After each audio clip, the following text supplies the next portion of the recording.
नमस्कार साथियों। स्वागत है आपका बैंकर साथी चैनल में। साथियों, जेआईबी एग्ज़ाम से रिलेटेड वीडियोस आप बैंकर साथी चैनल पर देख सकते हैं। वीडियोस आपको पसंद आते हैं तो उन्हें लाइक करें, साथ ही चैनल को सब्सक्राइब करें और बेल आइकन प्रेस करें ताकि आने वाली वीडियोस की नोटिफिकेशन आपको टाइमली मिलती रहे। इस वीडियो में हम डिस्कस करेंगे जेआईबी के पेपर 3 की यूनिट 42, जिसका नाम है कॉन्ट्रैक्ट ऑफ गारंटी। इसमें हम देखेंगे कि कॉन्ट्रैक्ट ऑफ गारंटी क्या होता है, कौन कौन सी पार्टीज़ इसमें इन्वॉल्व होती हैं, और जो पार्टीज़ इन्वॉल्व होती हैं उनकी क्या क्या ड्यूटीज़ हैं, क्या क्या ऑब्लिगेशंस हैं उन पर। तो ये सब कुछ हम इस वीडियो में देखेंगे। साथियों, contract of guarantee is a contract to perform the promise or discharge the liability of a third person in case of latter's default. तो ये एक प्रॉमिस है, कॉन्ट्रैक्ट ऑफ गारंटी एक प्रॉमिस होता है, और प्रॉमिस इस बात का होता है कि कोई किसी दूसरे पर्सन की जो लाइबिलिटी है उसको डिस्चार्ज करने के की जो गारंटी है वो कोई थर्ड पर्सन ले लेता है। अ गारंटी में बी इधर ओरल और रिटन। ओरल भी हो सकती है, रिटन भी हो सकती है। तो कॉन्ट्रैक्ट ऑफ गारंटी में सिंपल है, जब कोई थर्ड पर्सन एक व्यक्ति किसी और दूसरे व्यक्ति की लाइबिलिटी पूरी करने की जिम्मेदारी लेता है तो वो कॉन्ट्रैक्ट ऑफ गारंटी हो जाता है। अब कौन कौन सी पार्टीज़ इसमें इन्वॉल्व होती हैं? सबसे पहला तो वो पर्सन है जो गारंटी लेता है, उसको हम श्योरिटी कहते हैं। दूसरा है जिसके फेवर में वो गारंटी लेता है, जिसके रेस्पेक्ट में वो गारंटी लेता है कि ये पर्सन अगर अपनी लाइबिलिटी या ड्यूटी अपनी पूरी नहीं कर पाया तो इसके बदले मैं उसकी ड्यूटी पूरी करूँगा। तो जिस पर्सन के फेवर में या जिसके रेस्पेक्ट में गारंटी ली जाती है वो होता है प्रिंसिपल डेप्टर। और the person to whom the guarantee is given, जिसको वो गारंटी देता है उसे हम कहते हैं क्रेडिटर या बेनिफिशियरी ऑफ द गारंटी। अब गारंटी लेने के लिए कोई कंसिडरेशन भी होना चाहिए।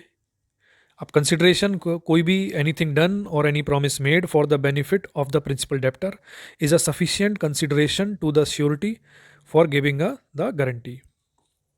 तो कोई कंसिडरेशन होगा अगर है, या प्रॉमिस कोई किया गया है जिससे प्रिंसिपल डेप्टर का कोई बेनिफिट हुआ है, तो वो सफिशिएंट कंसिडरेशन है श्योरिटी के लिए गारंटी देने का।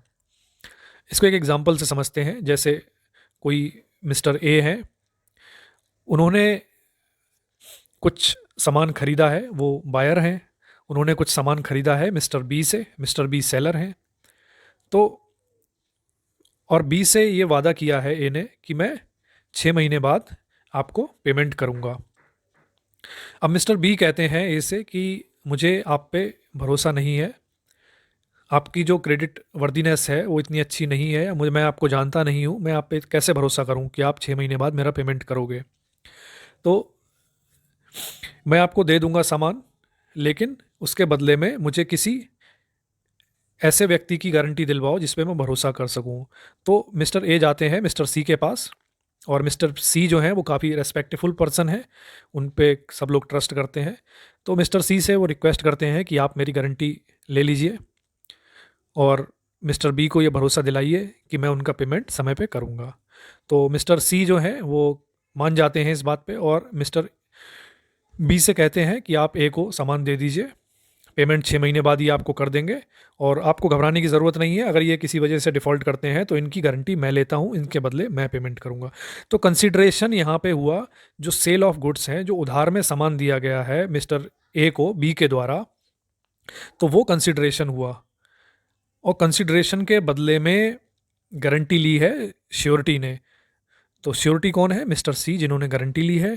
कंसिडरेशन हुआ है उधार पे सामान देना, और कंसिडरेशन जो डेप्टर प्रिंसिपल डेप्टर जो हैं वो मिस्टर ए हो गए इस केस में, और गारंटी का बेनिफिशियरी कौन हुआ? मिस्टर बी, जिन्होंने सामान बेचा है। तो इस तरह से ये फुलफिल होता है, इस तरह से ये साइकिल पूरी होती है। अब श्योरिटी की लाइबिलिटी क्या होती है साथियों? The liability of surety is coextensive with that of the principal debtor unless it is otherwise provided by the contract. तो जैसे जैसे प्रिंसिपल डेप्टर की जो जो लाइबिलिटी होती हैं उतनी ही लाइबिलिटी श्योरिटी की भी रहती है, अगर कॉन्ट्रैक्ट में इसके कंट्रेरी कुछ भी दिया हुआ नहीं है। A surety is regarded as favoured debtor. तो श्योरिटी को फेवर्ड डेप्टर कहा गया है। फेवर्ड डेप्टर का मतलब यहाँ पे ये है कि अगर एक बार जो प्रिंसिपल डेप्टर है, यानी कि हमारे एग्जांपल में मिस्टर ए हैं, अगर वो किसी वजह से मिस्टर बी को पेमेंट समय पे नहीं कर पाते हैं, तो उस केस में जो श्योरिटी थे मिस्टर सी, जिन्होंने जिम्मेदारी ली थी, गारंटी ली थी, वो प्रिंसिपल डेप्टर हो जाएंगे और उन्हें उसका पेमेंट बी का करना होगा। कंटिन्यूइंग गारंटी किसे कहते हैं साथियों? Guarantee which extend to the series of transaction. अब दो तरह की गारंटी हो सकती हैं। कई बार तो किसी एक ट्रांजैक्शन के लिए गारंटी ली जाती है, और कई बार ऐसा होता है कि एक सीरीज ऑफ ट्रांजैक्शंस होती हैं, उनके लिए गारंटी ली जाती है। जैसे बैंक के केस में ही देख लो आप, सीसी लिमिट जो वगैरह होती हैं, वहाँ पे कई सारे ट्रांजैक्शंस होते हैं, उनमें जो गारंटर होते हैं उनकी गारंटी जो है वो सीरीज़ ऑफ ट्रांजैक्शंस के लिए है, किसी एक ट्रांजैक्शन की गारंटी उनकी नहीं होती। इस तरह से और भी एग्जांपल हैं। तो जो कंटिन्यूइंग गारंटी हम उसी को कहते हैं जहाँ पे एक सीरीज़ ऑफ ट्रांजैक्शन में वो गारंटी कंटिन्यू की जाती है। जैसे अगर हम अपने एग्जांपल में देखें जो मिस्टर ए, बी और सी का हमने देखा था, उस केस में अब पिछली बार तो हमने देखा था कि मिस्टर ए जो हैं वो बी से कहते हैं कि आप मुझे सामान दे दो, मैं 6 महीने बाद आपका पेमेंट करूँगा। अब 6 महीने होते हैं, वो पेमेंट कर देते हैं। उसके बाद वो फर्दर कहते हैं कि आप मुझे ऐसे ही सामान देते रहो, मैं 6 महीने बाद आपका पेमेंट करता रहूँगा। एक बार पेमेंट करते हैं, दोबारा फिर सामान ले लेते हैं, फिर उसका 6 महीने बाद करते हैं। और सी जो है वो कहते हैं कि आप इनको सामान देते रहिए, मेरी जिम्मेदारी है, अगर ये डिफ़ॉल्ट करेंगे कभी भी तो मैं उसकी जिम्मेदारी लेता हूँ, मैं उसमें गारंटी देता हूँ। तो सीरीज़ ऑफ ट्रांजैक्शंस चलती रहती हैं, बिजनेस साइकिल चलती रहती है, और इस तरह से इसको हम कंटिन्यूइंग गारंटी कहेंगे। अब अगर श्योरिटी की मृत्यु हो जाती है, उस केस में क्या होगा? अगर किसी पर्सन है, वो श्योरिटी है किसी ट्रांजैक्शन में, उनकी मृत्यु हो जाती है, तो उस केस में वो गारंटी जो है एंड हो जाएगी उसी डेट से। हालांकि हर एक केस में ऐसा नहीं होता है, कुछ केस जो होते हैं वो कॉन्ट्रैक्ट के टर्म्स एंड कंडीशन पे ये चीज़ डिपेंड करती है। कुछ जगह इनमें टर्म्स एंड कंडीशन अलग होती हैं, तो उस तरह से रहता है। और दूसरा है कि इनमें टर्म ऑफ कॉन्ट्रैक्ट में कि फ्यूचर जो ट्रांजैक्शंस हैं उनके बारे में किस तरह से दिया हुआ है, और पार्टीज़ की इंटेंशन आगे फर्दर ट्रांजैक्शंस की क्या है, उस पर भी ये डिपेंड करेगा। Generally all guarantees obtained by bank are continuing guarantee. तो बैंक की जो गारंटीज़ होती हैं नॉर्मली वो कंटिन्यूइंग गारंटी होती हैं, जो हमने अभी डिस्कस किया था। इन case of death of assurity the guarantee would stand revoked for future transaction. तो आपने देखा होगा कि जब भी किसी सीसी अकाउंट में, कोई लोन अकाउंट, ओवरड्राफ्ट सीसी वगैरह है जहाँ पे गारंटी ली हुई है किसी की, या फिर जो पर्सन है जो उसको ऑपरेट कर रहे हैं, अगर उनमें से मान लीजिए 2 लोग हैं, 3 लोग हैं, अगर पार्टनरशिप है, अगर किसी एक की मृत्यु हो जाती है तो उस अकाउंट में बैंक जो है वो ट्रांजैक्शंस रोक देता है। इसीलिए ट्रांजैक्शन बंद की जाती है, क्योंकि जो गारंटी थी वो इन्वोक हो गई है, क्योंकि किसी एक पर्सन की उसमें से डेथ हो गई है, तो जो गारंटी है वो इन्वोक हो गई है। अगर कोई टर्म्स एंड कंडीशन है गारंटी के कॉन्ट्रैक्ट में, कोई टर्म्स एंड कंडीशन है, उसमें कोई मॉडिफिकेशन कर दिया जाता है विदाउट श्योरिटीज़ कंसेंट। अब मिस्टर ए और बी मिलके कोई उसमें कॉन्ट्रैक्ट में कोई चेंज कर लेते हैं, या मिस्टर बी जो हैं, जो सेलर हैं, वो अपने मन से कुछ चेंज कर लेते हैं कॉन्ट्रैक्ट में, 6 महीने की जगह उसको 3 महीने कर लेते हैं, या कुछ और क्लॉज, इंटरेस्ट का क्लॉज जोड़ देते हैं, मतलब इस तरह का कोई काम करते हैं जो श्योरिटी की, मिस्टर सी की, गारंटर की नॉलेज में नहीं है, या फिर उनकी कंसेंट के बिना किया गया है, उस केस में उनकी लायबिलिटी, गारंटर की लायबिलिटी, श्योरिटी की लायबिलिटी जो है वो ख़त्म हो जाती है, जो उसके बाद के ट्रांजैक्शंस होंगे। हालांकि उससे पहले जो ट्रांजैक्शंस हुए हैं उनमें उसकी जब तक टर्म्स एंड कंडीशन पुरानी चल रही थी तब तक उनकी लायबिलिटी रहेगी। जो फ्यूचर ट्रांजैक्शन होंगे, जो नई गाइडलाइंस के हिसाब से या नई जो कॉन्ट्रैक्ट के हिसाब की कंडीशन के हिसाब से, उसमें उनकी ट्रांजैक्शन में उनकी लायबिलिटी नहीं रहेगी। अगर श्योरिटी अपने आप ही डिस्चार्ज हो जाएगा in case principal debtor is released by creditor. तो अगर क्रेडिटर जो है प्रिंसिपल डेप्टर को रिलीज़ कर देता है कि ठीक है, आपने जो पेमेंट दे दी या कुछ कम भी अगर आती है तो मैं आपको उतना डिस्काउंट देता हूँ, या फिर आप मेरी तरफ से फ्री हो, मेरा आप पे कोई कर्जा नहीं है, इस तरह से अगर बात हो जाती है, तो अगर प्रिंसिपल डेप्टर फ्री हो जाते हैं तो श्योरिटी जो है वो अपने आप ही डिस्चार्ज हो गए हैं अपनी सभी लायबिलिटी से। फॉरबियरेंस टू सू क्या होता है साथियों? Further mere forbearance on the part of creditor to sue the principal debtor or to enforce any other remedy against him does not discharge the surety unless the party has agreed for such discharge. तो अगर जो creditor है उन्होंने कोई ऐसा action, legal action या कोई remedy जो है वो नहीं ली है प्रिंसिपल डेप्टर के खिलाफ में, तो उसकी वजह से ऐसा नहीं है, उससे जो है श्योरिटी जो है वो डिस्चार्ज हो जाएंगी, उनकी लायबिलिटी तब भी रहेगी। अगर मिस्टर ए ने डिफ़ॉल्ट किया है बी को पेमेंट करने में और बी ने अभी तक कोई उनके खिलाफ लीगल एक्शन नहीं लिया है, तो ऐसा नहीं है कि उनके जो श्योरिटी थे, उनके जो गारंटर थे मिस्टर सी, उनकी जिम्मेदारी ख़त्म हो जाती है, उनकी जिम्मेदारी रहेगी।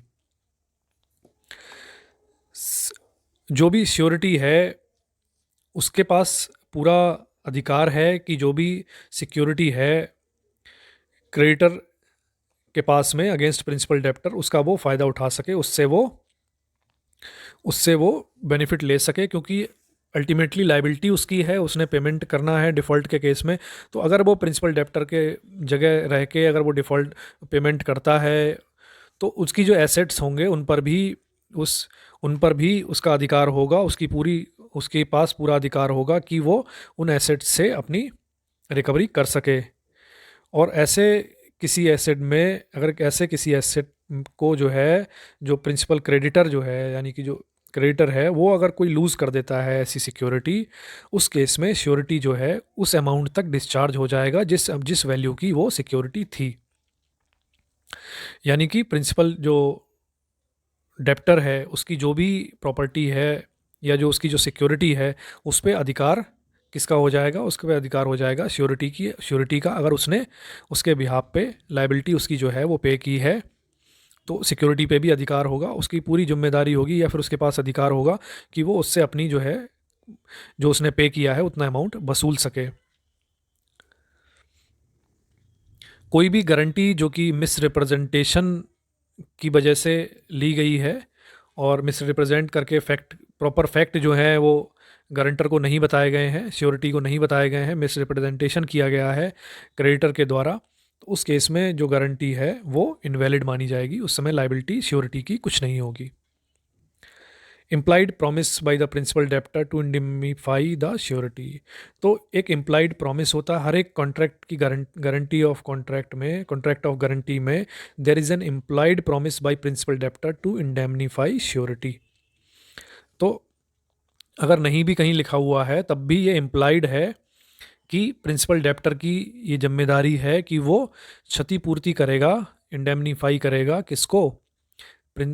श्योरिटी को। अगर श्योरिटी को कोई नुकसान हुआ है, उसकी वजह से श्योरिटी को कोई लाइबिलिटी पे करनी पड़ी है जो कि उसने नहीं दी, उसके बदले अगर श्योरिटी ने कुछ पे किया है तो प्रिंसिपल डेप्टर की ये जिम्मेदारी है या उसकी ये लाइबिलिटी है, वो इंडेमनीफाई करेगा श्योरिटी को, जो भी उसको लॉस हुआ है या जो भी उसने पेमेंट की है उसके अगेंस्ट में। The surety is entitled to recover from principal debtor whatever sum he has rightfully paid under the guarantee. तो वही बात है जो हम अभी डिस्कस कर रहे थे कि श्योरिटी के पास पूरा राइट है कि वो रिकवर करे जो भी सम उसने पे किया है, राइटफुली अगर पे किया है on behalf of principal debtor के बिहाफ पे अगर उसको कोई पेमेंट करना पड़ा है तो उसके पास पूरा अधिकार है, गारंटर के पास, श्योरिटी के पास, कि वो अपना पैसा डेप्टर से वसूल सके। एक ही डेप्ट के अगर एक से ज़्यादा लोग हैं, दो या दो से ज़्यादा लोग अगर श्योरिटी हैं तो वो लायबल हैं इक्वल अमाउंट का पे करने के लिए, या फिर पूरे अमाउंट के इक्वल, पूरा जो अमाउंट अगर डिफ़ॉल्ट हो जाता है तो आधे आधा पेमेंट करेंगे, या फिर प्रिंसिपल डेप्टर मान लीजिए कोई 1 लाख का डेप्ट है और प्रिंसिपल डेप्टर जो है 50,000 दे पाता है, 50,000 नहीं दे पाता है, तो जो 50,000 नहीं दे पाया है उसमें से आधा आधा जो है 25,000 जो है वो अगर दो श्योरिटी हैं तो दोनों पे करेंगे। कोई भी कंटिन्यूइंग गारंटी है उसको रिवोकेशन हो सकता है। गारंटर जो है वो एक नोटिस दे देगा क्रेडिटर को और नोटिस के में इन्फॉर्म कर देगा कि अभी तक के जो ट्रांजैक्शंस हुए थे उनमें मैंने गारंटी ली थी, लेकिन अब मैं फ्यूचर के ट्रांजैक्शंस में गारंटी लेना नहीं चाहता हूँ। इस तरह का नोटिस वो क्रेडिटर को देने के बाद में वो अपनी जो गारंटी है उसको रिवोक कर सकता है, रिवोकेशन कर सकता है कंटिन्यूइंग गारंटी का। तो साथियों, कॉन्ट्रैक्ट ऑफ गारंटी में इतना ही था। वीडियो अगर आपको पसंद आया हो तो इसे लाइक करें, साथ ही चैनल को सब्सक्राइब करें और शेयर करें हमारे सभी बैंकर साथियों के साथ जो JIB एग्ज़ाम देने जा रहे हैं। तो मिलते हैं साथियों नेक्स्ट वीडियो में। Thank you.